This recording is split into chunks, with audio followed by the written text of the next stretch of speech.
प्यारे बच्चों, नमस्कार। जेसीईआरटी के डीजी स्कूल में आपका स्वागत है। मैं अनुपमा आज आप लोगों के साथ आप लोगों की इंग्लिश बुक डैफोडिल के यूनिट 7B की poem A heritage of trees पर चर्चा करूंगी। बच्चों, आज हम लोग इस पोयम को पढ़ेंगे और इसके अर्थ को समझेंगे। ए हेरिटेज ऑफ ट्रीज। हेरिटेज का मतलब होता है विरासत या धरोहर। तो इस पोयम का अर्थ हुआ वृक्षों की धरोहर या वृक्षों की विरासत। पेड़ हमें सचमुच विरासत में मिले हैं, जैसा कि हम अपने आसपास जो आम, जामुन, इमली, बेर, नीम, पीपल आदि पेड़ों को देखते हैं। क्या वे पेड़ हमने लगाए हैं? नहीं, वे पेड़ हमारे पूर्वजों ने लगाए हैं, अर्थात वे पेड़ हमारे पूर्वजों की धरोहर है। चलिए, पढ़ने से पहले हम लोग कुछ बातों पर चर्चा करते हैं। Walking on A road on A hot afternoon, how do you feel when you come under A shady tree? Walking on A road, सड़क पर चलते हुए, ऑन ए हॉट आफ्टरनून, एक गर्म दोपहर में, हाउ डू यू फील, आपको कैसा महसूस होता है, when you come under A shady tree, जब आप किसी छायादार वृक्ष के नीचे पहुंचते हैं। गर्म दोपहर में जब धूप निकली हुई है, धूप बहुत तेज है, आप सड़क पर चल रहे हैं और आप किसी छायादार पेड़ के नीचे पहुंचते हैं, तो आपको कैसा लगता है? बहुत सुकून महसूस होता है, ठंडक सी महसूस होती है। आप उस छायादार पेड़ के नीचे थोड़ी देर विश्राम करते हैं और अपनी थकान को दूर करते हैं। Trees on both sides of the roads are indeed a blessings in the summers. सड़क के दोनों ओर लगे हुए पेड़ गर्मियों के दिनों में सचमुच वरदान होते हैं। जब हम थक जाते हैं तो हम इन पेड़ों की छाया में थोड़ी देर बैठकर अपनी थकान मिटा लेते हैं, और यदि वह फलदार पेड़ हुआ तो उसके फलों को तोड़कर खाते हैं और इस तरह से अपनी भूख को भी शांत करते। तो है ना बच्चों, पेड़ सचमुच वरदान। Yet we humans in the name of progress are cutting down trees mercilessly without thinking of the after effects. mercilessly मतलब निर्दयता पूर्वक। फिर भी हम मनुष्य in the name of progress, विकास के नाम पर, मतलब कभी सड़कें बनानी है, कभी घर बनाना है, कभी खेत बनाना है, कभी फैक्ट्री बनानी है, इसके नाम पर आर कटिंग डाउन ट्रीज, पेड़ों को काट लेते हैं।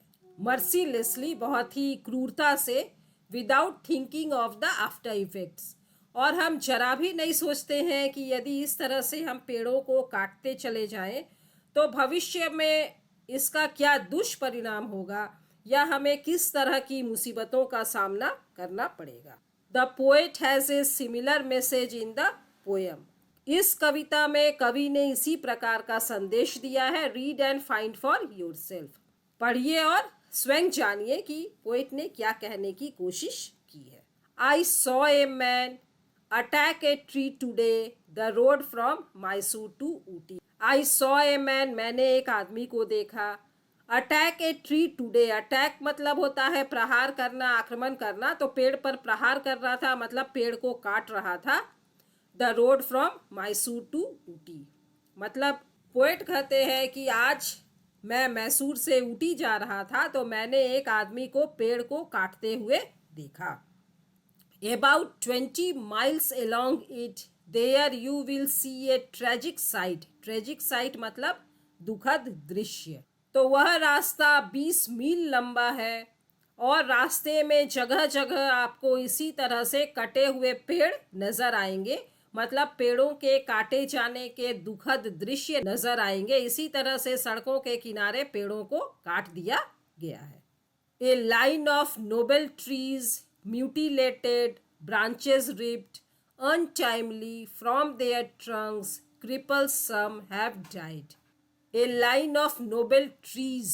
नोबेल ट्रीज का मतलब बच्चों यहाँ पर है पुराने कीमती पेड़ जो लगभग 250 फीट ऊंचे हैं। मतलब बहुत पुराने पेड़ जो कि बहुत लंबे हो गए, लगभग 250 फीट लंबे।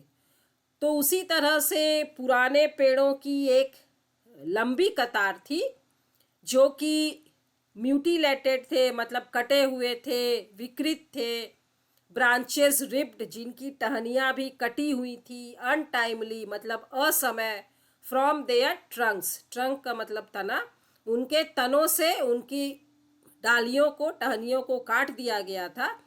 क्रिपल सम, कुछ पेड़ अपंग हो गए थे, अपाहिज हो गए थे क्योंकि उनकी डालियों को बेदर्दी से, क्रूरता से काट दिया गया था। हैव डाइड, और कुछ पेड़ जो है वे मर चुके थे। जैसा कि आप यहाँ पर देख रहे हैं, इस पेड़ को इतनी बेरहमी से काटा गया है कि यह पेड़ अब मर चुका है। Those noble trees planted long since by some sweet hand, some smile, Visvesvaraya और अननोन।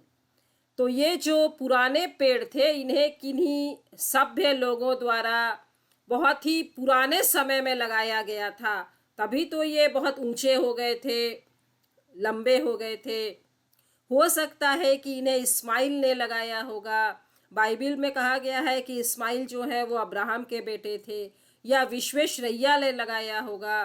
तो विश्वेश्वरैया मतलब बच्चों यहाँ पर सर मोक्षगुंडम विश्वेश्वरैया, जो कि बहुत प्रसिद्ध सिविल इंजीनियर थे और बेंगलुरु के आर्किटेक्ट थे। इन्हें भारत रत्न से भी सम्मानित किया गया है और ये पेड़ों से बहुत प्यार करते थे। तो पोएट का कहना है कि ये जो पुराने पेड़ हैं, इन्हें किन्हीं इस्माइल ने, विश्वेश्वरैया ने या किन्हीं ऐसे लोगों ने लगाया है जिन्हें हम नहीं जानते हैं, जो कि अज्ञात है। Let them come now from some more peaceful shade to look once more on their life's work. More peaceful shade का मतलब स्वर्ग। तो अब उनको मतलब यहाँ पर जैसे इस्माइल, विश्वेश्वरैया या जो व्यक्ति जिन्होंने इन पेड़ों को लगाया था, तो उनको अपने अधिक शांतिपूर्ण छाया वाले स्थान मतलब स्वर्ग से आने दो, ताकि वे अपने जीवन में किए गए कार्य को एक बार और देख सके। तो यहाँ पर पोएट का कहना है कि जब वे स्वर्ग से आकर देखेंगे कि उनके द्वारा लगाए गए पेड़ों का क्या हर्ष हुआ है, तो उन्हें कैसा लगेगा। क्या उन्होंने पेड़ काटने के लिए लगाए थे? नहीं, उन्होंने पेड़ छाया देने के लिए लगाए थे, पर्यावरण के संतुलन के लिए लगाए थे, एटमॉस्फेयर में ऑक्सीजन और कार्बन डाइऑक्साइड को बैलेंस करने के लिए लगाए थे, एयर पॉल्यूशन, वायु प्रदूषण को दूर करने के लिए लगाए थे, और सड़कों पर गाड़ियों के चलते समय जो शोर होता है, पेड़ उस शोर को सोख लेते हैं और ध्वनि प्रदूषण, नॉइज पॉल्यूशन को कम करते हैं। तो इसलिए उन्होंने सड़कों के दोनों तरफ पेड़ों को लगाया था। तो यहाँ पोएट के कहने का भाव यह है कि जिन महान लोगों ने इन पेड़ों को लगाया है, उनकी आत्मा की शांति के लिए उन्हें काटे नहीं, बल्कि हरा भरा रहने दे। Trees for the people. Let all enjoy them, hack them, cut them up, so that the fires that cook the village food shall burn more hot. अब यहाँ पर पोएट पूछते हैं, क्या पेड़ लोगों के लिए है? अगर ऐसा है तो चलो सबको उनका आनंद उठाने दो, उन्हें काटो, उनके टुकड़े टुकड़े कर दो, hack them, cut them up, so that the Fyers, ताकि वह आग, that cook the village food, जिससे गांव के लोगों का भोजन बनता है, शैल बर्न मोर हॉट, अधिक गर्म, अधिक तप्त होकर जल सके। Trees are our heritage and as so Holi.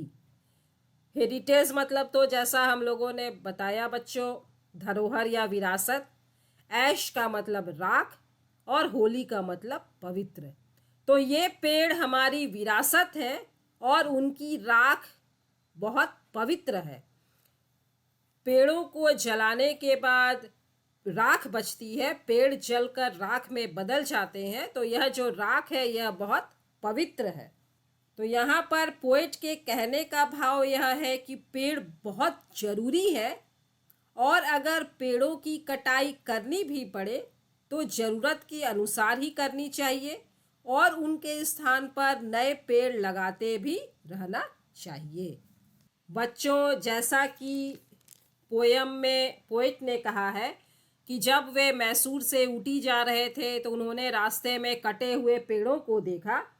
तो अगर इसी तरह से हम पेड़ों को काटते रहें तो वह दिन दूर नहीं जब इस धरती पर एक भी पेड़ नहीं बचेंगे और पेड़ों के न रहने पर हम जीवों का अस्तित्व भी खत्म हो जाएगा। अभी कोरोना काल में हम लोगों ने देखा कि किस तरह से लोगों को सांस लेने में परेशानी हो रही थी और लोग ऑक्सीजन सिलेंडर लेने के लिए इधर उधर भटक रहे थे। ऑक्सीजन सिलेंडर कितने महंगे दामों पर, मुंह मांगे दामों पर, मनमानी कीमतों पर मिल रहे थे, जबकि पेड़ हमें नेचुरल ऑक्सीजन देते हैं। फिर भी हम पेड़ों की कीमत नहीं समझ पा रहे हैं, उनकी वैल्यू नहीं समझ पा रहे हैं और कभी सड़कें बनाने के नाम पर, कभी रेलों की पटरियां बनाने के नाम पर, कभी घर बनाने के नाम पर, कभी फैक्ट्री बनाने के नाम पर पेड़ों को लगातार काटते ही जा रहे हैं। और बच्चों, एक बात और है कि ये पेड़ बड़े बड़े आंधी तूफान का सामना कर लेते हैं, तेज धूप और बारिश को भी झेल लेते हैं। जैसा कि आप लोग यहाँ पर देख रहे हैं, चारों ओर बाढ़ का पानी भरा हुआ है, लेकिन पेड़ फिर भी अपना सीना तान कर कितनी बहादुरी के साथ, कितनी हिम्मत के साथ सीधे खड़े हुए हैं। तो पेड़ों में बहुत हिम्मत होती है, ये प्रकृति का सामना कर लेते हैं, लेकिन जब हम मनुष्य कुल्हाड़ी लेकर उन्हें काटने के लिए जाते हैं तो वे हमारा सामना नहीं कर पाते हैं। बच्चों, हमारी इसी सोच को बदलने के लिए डेविड हार्शबर्ग ने यह पोयम लिखी है, जिससे कि हम पेड़ों के महत्व को समझें और पूर्वजों द्वारा दी गई इस विरासत को, इस धरोहर को संजोकर रखें। चलिए अब हम लोग पोएट के बारे में जान लेते हैं। यहाँ पर आप लोग देख रहे हैं, यही है poet David Harshberg. David Harshberg 1923 to 1984 was a British born teacher who worked in India। तो इनका जन्म हुआ था 1923 में और मृत्यु हुई थी 1984 में। वे ब्रिटेन में जन्मे थे, टीचर थे और उन्होंने भारत में काम किया था। He first came to India in 1943। वे 1943 में पहली बार भारत आए थे while serving with the Royal Air Force, जब वे रॉयल एयर फोर्स में अपनी सेवाएं दे रहे थे। He is specially known for his activity based teaching, stories and poems. तो उन्हें अपने क्रियाकलाप आधारित शिक्षण, कहानियों और कविताओं के लिए जाना जाता है। तो मुझे उम्मीद है बच्चों, इस कविता ने आपके मन को भी कचोटा होगा और आपके मन में भी कहीं ना कहीं यह ख्याल आ रहा होगा कि हमें पेड़ों को नहीं काटना चाहिए और हमें पेड़ों को लगाना चाहिए, उनकी देखभाल करनी चाहिए और जो पेड़ हमारे पूर्वजों ने लगाए हैं हमें उन पेड़ों को संभाल कर रखना चाहिए। मिलते हैं बच्चों अगले वीडियो में इस पोयम के एक्सरसाइज में दिए गए क्वेश्चन के आंसर्स के साथ। तब तक स्वस्थ रहिए, सुरक्षित रहिए, पढ़ते रहिए। Thank you.